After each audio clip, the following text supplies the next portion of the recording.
Welcome to the program as I continue onward with my daily or weekday program, 12 noon to 1 p.m. Eastern Standard Time. And I'm live on several venues, including YouTube and Facebook, LinkedIn, Twitter, and several others.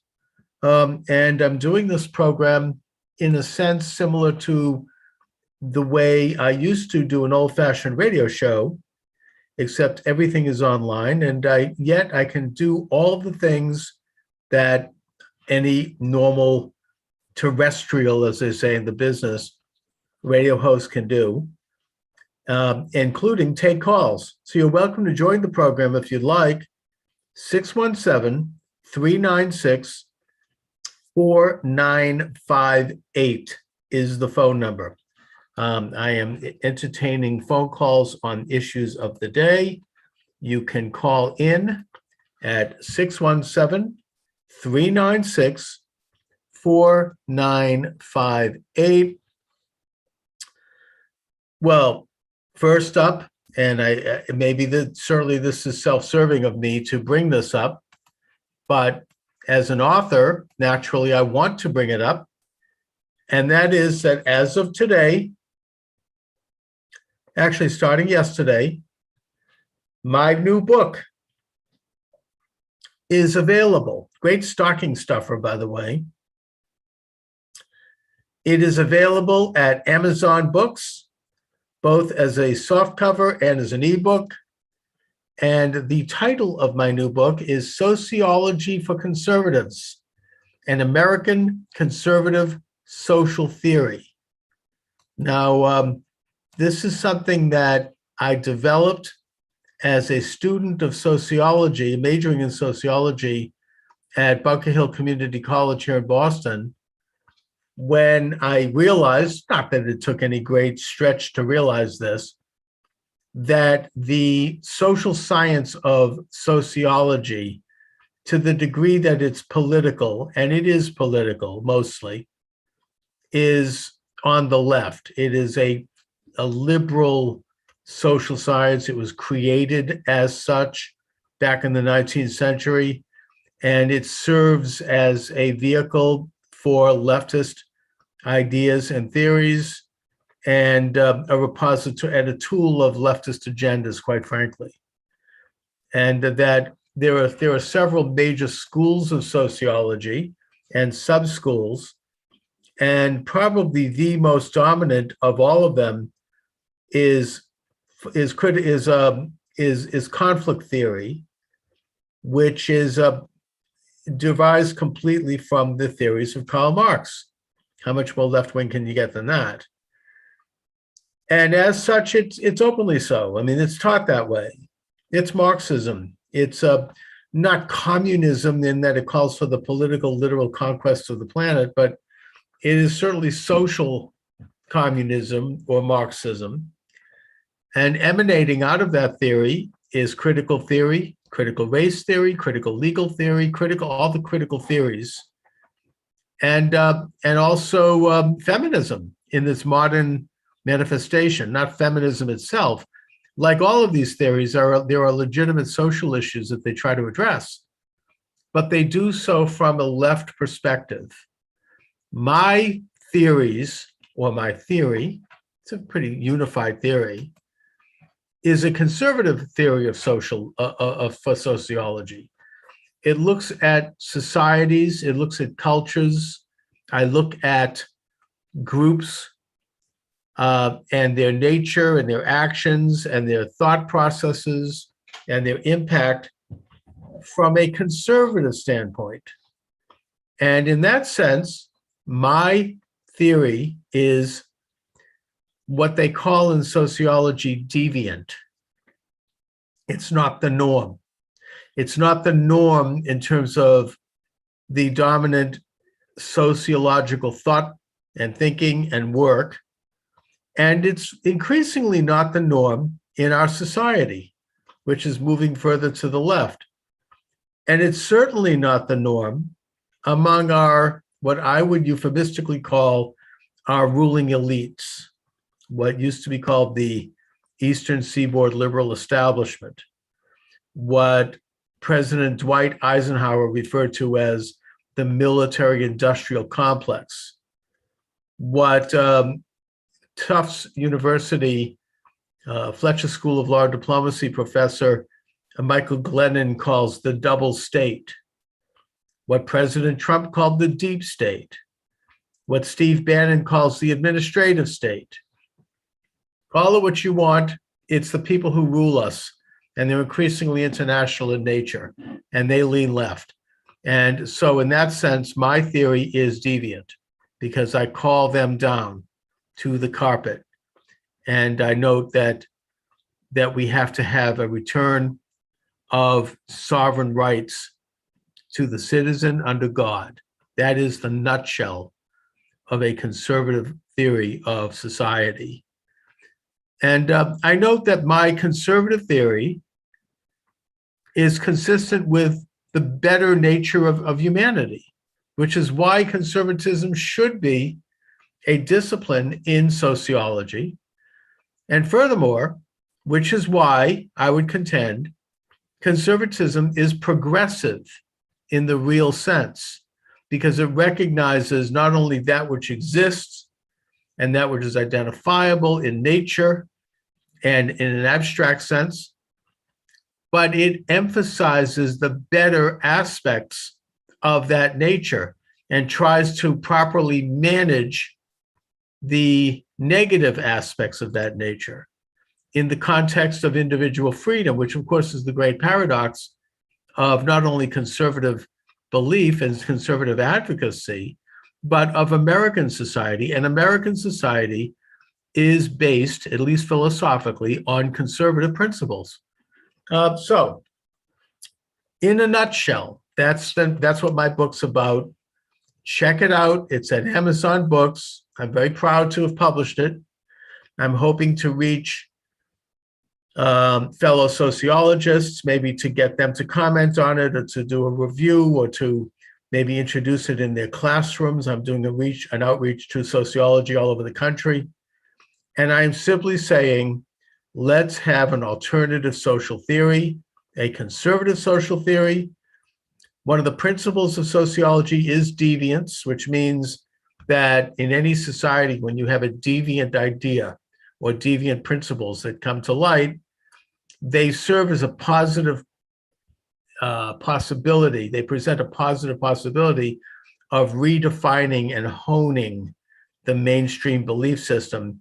By that belief system, either incorporating some of the ideas of the deviant idea, or even becoming absorbed by it. So, in the name of this great process of sociology, I would ask fellow sociologists, sociology departments at colleges, sociology in general, to consider incorporating a conservative school of sociology in their analysis, in their research, and in the general functionality of sociology as a social science. So my book, I hope, might help start the process of doing this. There are certainly a lot of people smarter than me. I'm not, claiming to have some great, position here. I'm just a sociology major at a local community college. I'm not a great scholar in the topic, although I lay out my credentials in the first page of the book, so you can judge that for yourself.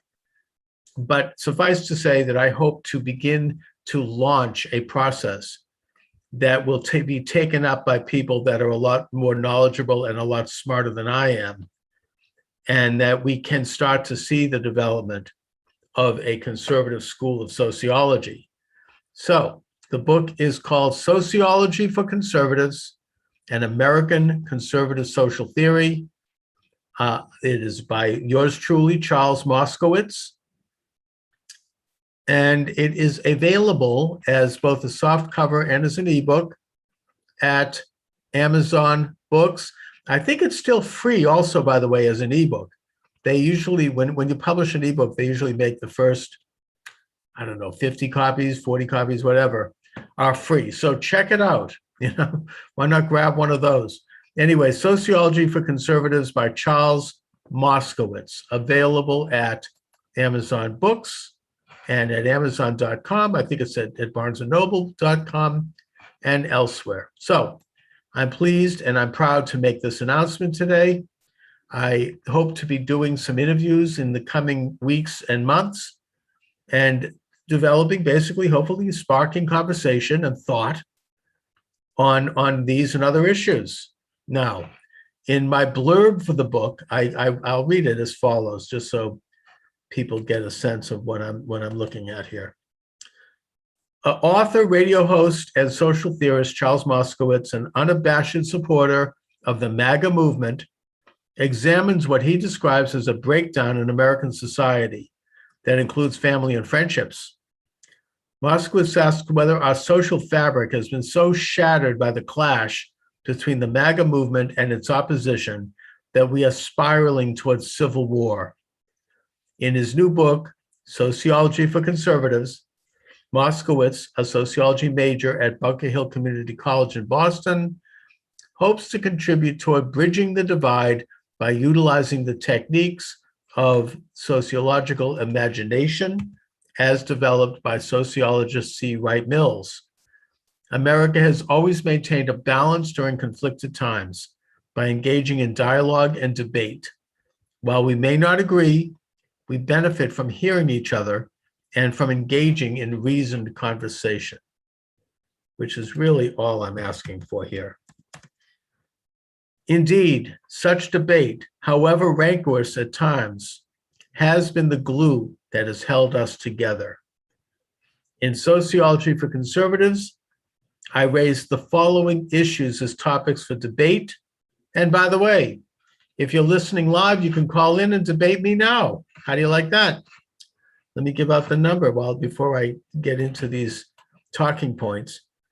617-396-4958.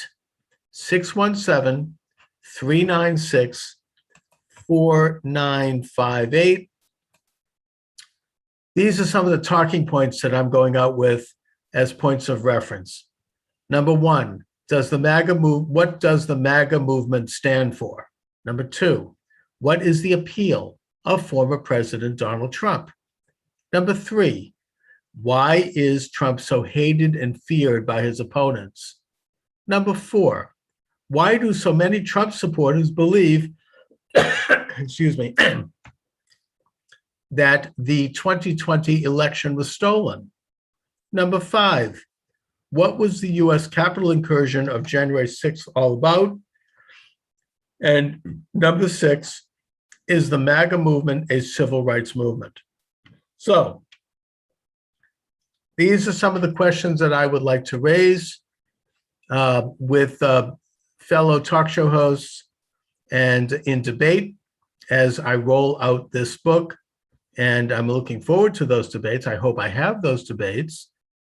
And of course, you're welcome to check out the book. Once again, it is available at Amazon Books, Sociology for Conservatives by yours truly, Charles Moscowitz. All right, so enough on that. I'm not going to stay on very long here. I just wanted to touch on what's going on with me with the rollout of my book. And I just want to also say that I am very, very concerned about what is happening to Stephen K. Bannon, fellow radio host of the War Room Pandemic. He is refusing to cooperate with this congressional committee that is allegedly investigating the January 6th Capitol incursion. He is doing so on ethical grounds, in that he is not recognizing the legitimacy of the committee, noting that real Republicans were not allowed to be on the committee to actually do a vigorous investigation, and that in fact conservatives welcome such an investigation and would like to see a real, genuine investigation of the January 6th incursion in all of its permutations, instead of this kind of witch hunt and this politicized investigation with an outcome that is meant to once again try to damage not only former President Trump, but the MAGA movement in its entirety. That is the narrative. I'm not going to get into details here other than to say that there is a lot more going on with this that is not being discussed publicly, and that this committee is set up in such a way that it will not investigate certain elements that went into that day that really might expose what actually happened. I'm not going to go there right now. I'm going to bring guests on at some point to talk about that. But suffice to say that Steve Bannon is not interested in cooperating with this committee. He is one of the preeminent leaders of the MAGA movement, and he's bringing up all the issues that we can't talk about here at YouTube. Check out his show. It's still on the air. It is at Apple Podcast, that being the War Room Pandemic. It's excellent. He has incredible guests on. They're great truth tellers. And that I believe he is being persecuted by the very people that he is going after politically. That shouldn't happen in this country. It's wrong. There are plenty of people who have not testified before Congress. Even most recently, you had Attorney General Eric Holder refused to testify before Congress, and he was held in contempt. I don't recall him being arrested. This is a misdemeanor. And the fact that this is happening and it's happening so publicly is scary. I mean, we can hope that this isn't just the beginning of a more fascistic trend on the part of going after political opponents. I would add to this the ransacking of the home of James O'Keefe from Project Veritas. James O'Keefe and Project Veritas have a lawsuit against the New York Times that is now working its way through the court system. I'm not going to go into details of what that's about, other than to say that the New York Times is running the risk of major exposure in that lawsuit. That James O'Keefe's office had received a copy of Ashley Biden's diary, the daughter of the president, which is something that reporters get from time to time. They get information dropped to them. That's part of why we have a free press. He did not publish it. He didn't find it worthy to be published. Apparently, another outlet did publish it. This is old news. I'm not going to go into it. And he didn't even have it any longer. But this was used as a pretext for the FBI, which I would contend has become completely politicized and is mostly corrupted. It's not that there's some good people there. There are excellent agents, but there's a corrupt element there. The same people who did the Pfizer gate and the phony dossier, and they tried to they hobbled the Trump presidency. I'm not going to get into that here either, but let's just say that it was not exactly on the up and up. That they raided his home, his apartment, like at 5 o'clock in the morning. They banged the door down. They dragged him out, half dressed, out of bed, in the hallway where they handcuffed him in front of all his neighbors. They confiscated all of his electronic properties. And then within, I think, a short period of time, like as in hours later, the New York Times had access to this information and they started to report on it. Now, this is something that, it's been returned. He did nothing wrong. But the fact that this kind of intimidation bully boy tactic has happened to a legitimate member of our media is something that I would hope all journalists, left, right, and center, would come out and protest against. Where's the ACLU? Where are people who believe in free speech? This is really the kind of stuff that happens in nations that, let's just say, they don't have constitutions, and people who are political opponents can be simply raided and their stuff confiscated. I don't have to say I'm outraged over this. I'm scared over it. That combined with the Steve Bannon situation, it's just starting to look like a nightmare out there for people who oppose this regime. And look, if you don't like my saying it tough, that's how I see it. I come at this not only as a conservative, but as a Jew who had family members murdered in the Holocaust and who grew up hearing about that. That affected me, and it affected the way I look at these things. And that's where I'm coming from when I see these particular events take place. So I'm not going to say more. I'm going to sign off now. I will say that I have guests coming up this week. I do the program Monday through Friday, 12 noon. I'm not every day. Some days I can't, but for the most part. So if you come to my YouTube channel or any of the other channels you might happen to be listening to right now, check it out at noon. You're welcome to call in. If I'm not there, you can listen to the archive. And also, please check out my new book. It's available at Amazon Books, Sociology for Conservatives, and American Conservative Social Theory, Charles Moscowitz, at Amazon Books. And on that note, I want to thank you for watching, everyone. God bless you all. God bless America. Let's stay